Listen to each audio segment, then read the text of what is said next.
Singapore is aiming to become a key regional specialty coffee trading hub with plans for a barista institute, which also offers coffee grading programs. The move is timely as ASEAN is set to more than double its share to half of the global market. Heidi Ng reports. With that, 30 kilograms of Peruvian coffee beans went to the highest bidder. Those beans will yield nearly 4,000 cups of coffee.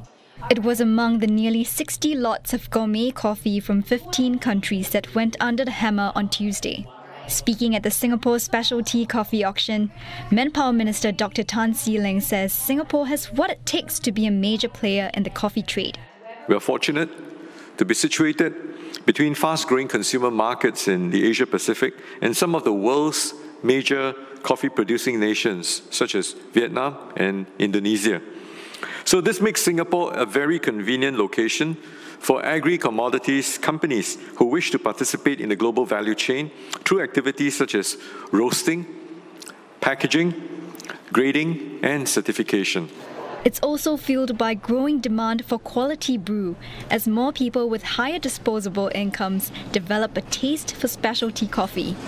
That's one of the reasons why the niche coffee market is set to more than double to over 100 billion Sing dollars by 2025, with ASEAN eyeing at least half of that pie.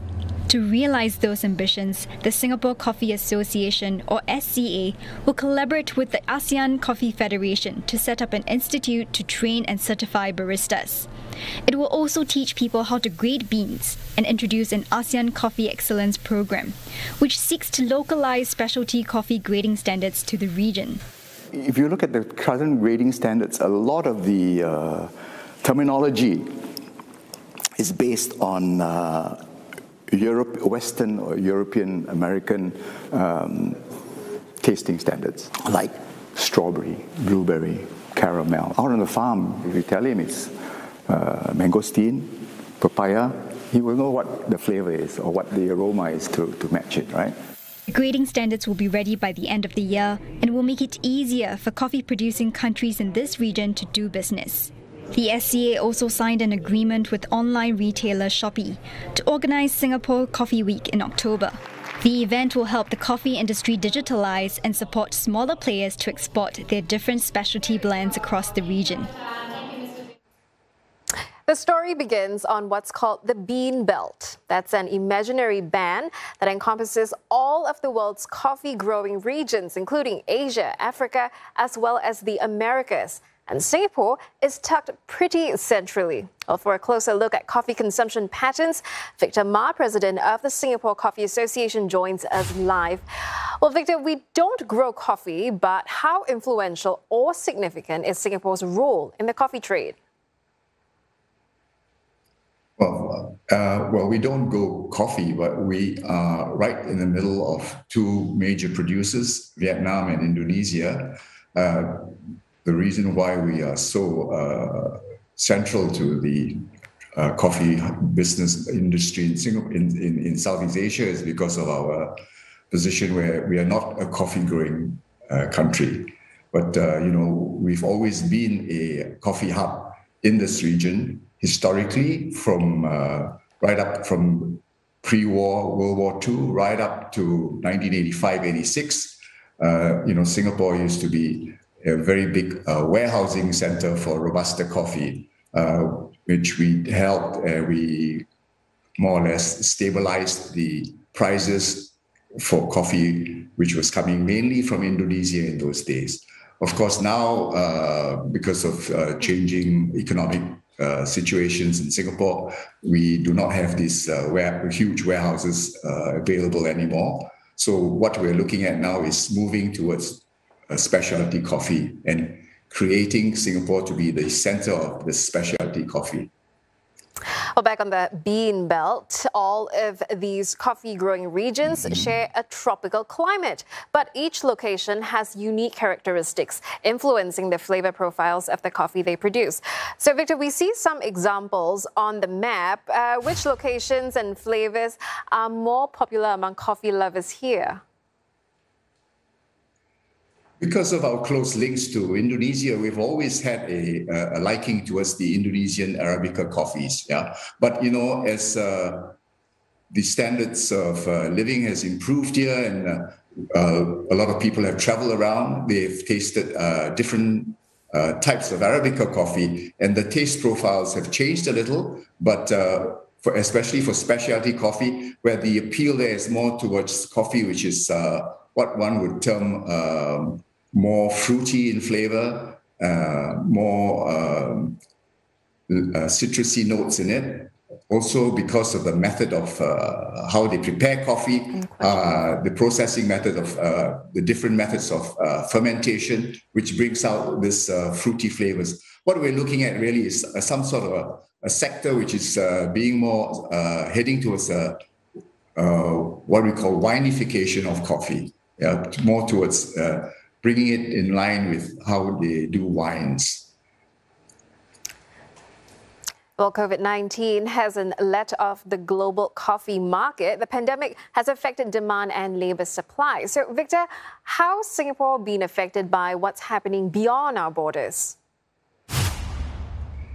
Well, with the COVID situation, what's happened here, like in most parts of the world, a lot of coffee now, or during the COVID period, a lot of home consumption developed, and a lot of home stayers started to experiment with different methods of brewing coffee, and also looking at purchasing coffees from different regions of the world so they could experiment with their own tasting profiles to see what they could, what their preferences were. And that's a very interesting thing. So you see a lot of homes now, they have either a coffee brewing machine, an espresso, or if they're a little bit more adventurous, they would be going towards using a pour-over method of brewing coffee, which is gives you an entirely different profile to your coffee which you're tasting.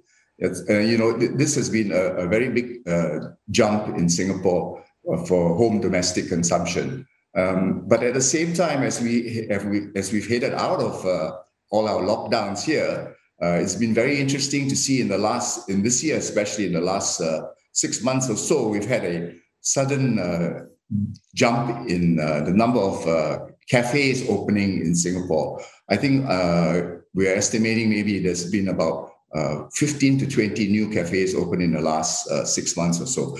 And most of them are looking at doing their own micro roasting in their cafes. So that's where we see a movement, this growing movement, not only in Singapore, but also in the whole ASEAN region, especially if you look at our bigger neighbors like Thailand and Indonesia. We've seen a fantastic growth in coffee consumption in this region. But COVID has had an unintended, if positive, impact. Victor, very briefly, how will this rise in home brewers help Singapore's plan to be a regional hub for specialty coffee?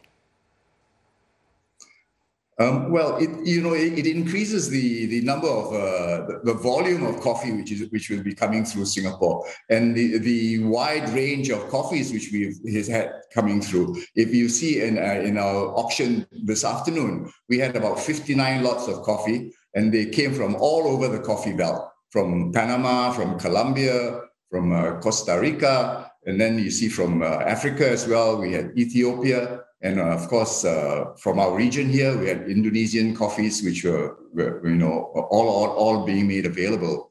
And the pricing was quite phenomenal this year. I don't know whether you were aware. The top price for one of the lots of coffee here, which was put up for auction from Panama Geisha, it went for $77 per kilo.